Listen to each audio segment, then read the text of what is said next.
এই November December মাসে যে সিউড়ি পুরো ভোট হতে চলেছে, সেই পুরো ভোটেও বদল আসবে তো? চোরগুলোকে তাড়াবো তো? ফাইনালি তাড়াবো তো? চোরগুলোকে উৎখাত করবো তো? সিউড়িতে পদ্ম ফুল ফুটবে তো? সিউড়িতে পুরো ভোট ভারতীয় জনতা পার্টির হলে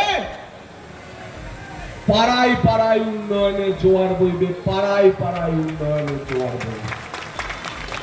আর আজকে এই সভা জাতীয় পতাকা হাতে শুধুমাত্র ভারতবর্ষের স্বাধীনতা সপ্তাহে স্বাধীনতা পালন করার সভা নয়, এই সভা সংকল্প নেওয়ার সভা যে গত 2.5-3 দশকে সিউড়ির পুরো প্রশাসনে চোরেদের থেকেও সিউড়িকে স্বাধীনতা দেওয়ার সভা, সেই সংকল্প নেওয়ার সভা।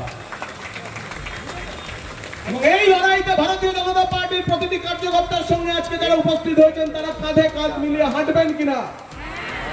তাহলে আবাস কেলেঙ্কারি, পথবাতি কেলেঙ্কারি, জলের কেলেঙ্কারি এবং এই জেনজি, সারা ভারতবর্ষে আলোচনা হচ্ছে না জেনজির আন্দোলন, জেনজির আন্দোলন। কেন জানেন তো সিউড়িতে জেনজির কোনো আন্দোলন হয়নি? কারণ সিউড়ির জেনজিরা বার্ধক্য ভাতা পায়। এই বার্ধক্য ভাতা কেলেঙ্কারি, এই 4টে কেলেঙ্কারিতে যারা যারা যারা যারা যুক্ত তাদের জন্য ব্যবস্থা হবে।